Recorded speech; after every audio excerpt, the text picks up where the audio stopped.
CBC gauge का पहला gauge जिसको बोला जाता है कंटूर 1, कंटूर 2। ये दो गेज हैं। दोनों गेजों की सहायता से हम सीबीसी आर्म का एक्सटेंशन जो है वो हम इससे मेजर करते हैं। पहला गेज है कंटूर गेज नंबर 1। ये कंटूर गेज नंबर 1 है और ये कंटूर गेज नंबर 2 है। पहले कंटूर गेज नंबर 1 को हम लगाते हैं। उसको लगाने के लिए देखिए कैसे लगाते हैं। ये यहाँ पे ये 1, 2 और ये 3 पॉइंट है। तीनों पॉइंट हमारे टच होने चाहिए, ठीक है। ये 1, 2 और ये 3 टच होने चाहिए और ये अंदर नहीं जाना चाहिए। ये पोर्शन तीनों जगह में अंदर कहीं नहीं जाना चाहिए। किसी भी कंडीशन में ऐसा ना हो कि ये गेज हमारा अंदर चला जाए। अगर अंदर चला जाता है तो हमारे सीबीसी में नकल में कहीं तो प्रॉब्लम है।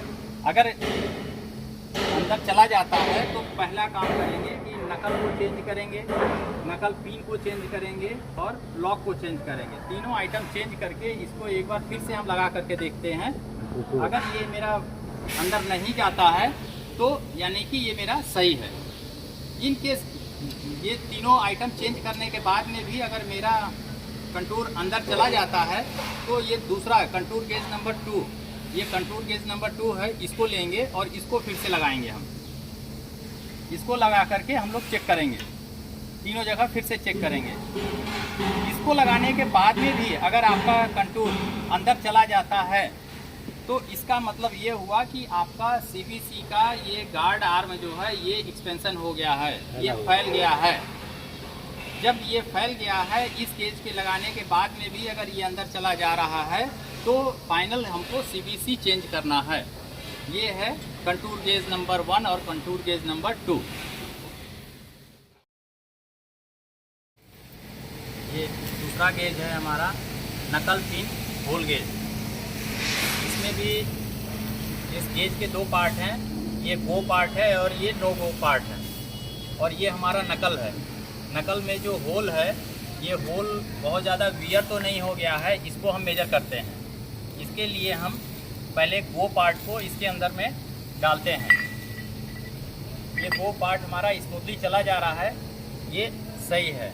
लेकिन इसको क्रॉस चेक करने के लिए नो गो पार्ट ये है, दूसरा साइड जो है नो गो है।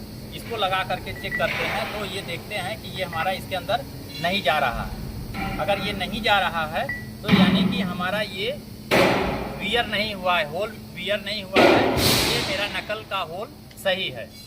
तीसरा गेज है knuckle nose wear and stretch gauge limit gauge.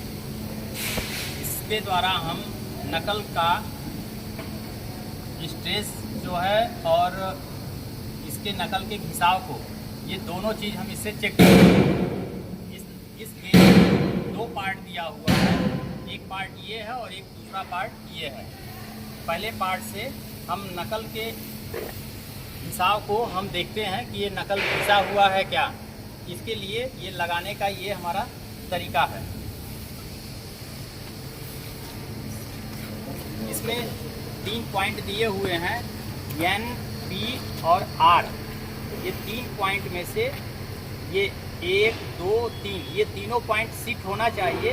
ये चौथा पॉइंट सिट नहीं होना चाहिए, इसके साथ में मैच नहीं होना चाहिए। ये चीज़ हम 3 जगह में चेक करेंगे। एक देख लिए, ये मिडिल में देख लिए और फिर ये कॉर्नर में फिर एक देख लिए। किसी भी स्थिति में ये P जो है नकल के साथ में टच नहीं होना चाहिए, यानी कि ये हमारा नकल सही है। ये नकल का ये पोर्शन वियर नहीं हुआ है। ये या ये पोर्शन अगर वियर होता तो ये इसके अंदर बैठ जाता, इसलिए ये सही है। ओके, अब इसका दूसरा पार्ट जो है, दूसरा पार्ट ये है।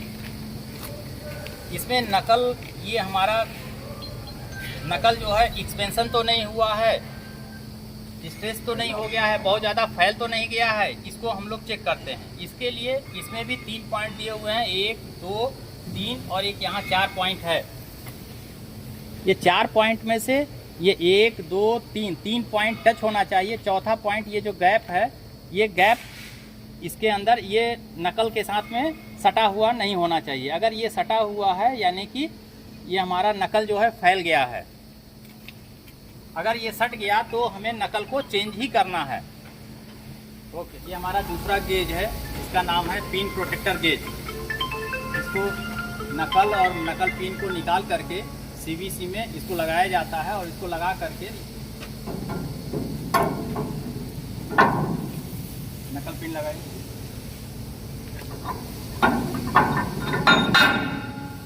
नकल पिन लगाने के बाद में इस पिन प्रोटेक्टर गेज का मीनिंग ये है कि आपका नकल पिन जो है वो आपका सही है या नहीं। और दूसरी एक चीज़ है कि इसका सीवीसी का अपर और ये लोअर आई जो है वियर हुआ है या नहीं। इसलिए इसको गेज को लगाने के बाद नकल पिन लगा दीजिए। नकल पिन लगाने के बाद में आप इसको मूव करा करके चेक करिए। ये यहाँ पे स्मूथली मूव होना चाहिए, इसमें प्ले नहीं होना चाहिए। प्ले होने से हमारे नकल पिन को ये वियर कर देगा और टूटने के चांसेस रहते हैं। तो ये हमारे गेज का नाम है पिन प्रोटेक्टर गेज। ये हमारा एक दूसरा गेज है, इसका नाम है bottom anti creep horizontal gauge. ये सीवीसी के एंटी क्रीप को हम लोग चेक करते हैं वो वियर हुआ है या नहीं वियर हुआ है। इसलिए इस गेज में भी दो पार्ट दिया हुआ है, एक गो पार्ट है और एक नो गो पार्ट है। ये गो पार्ट है, ये हम जब अंदर लगाएंगे इसको तो ये हमारा ईजिली अंदर चले जाना चाहिए। और ये दूसरा नो गो पार्ट है, ये नो गो पार्ट जो है जैसा कि नाम से ही है कि ये इसको पास नहीं होना चाहिए। ठीक है, पहले हम लोग पास पोर्शन को लगा के देखते हैं कि ये हमारा एंटी क्रीप में पास करता है या नहीं पास करता है।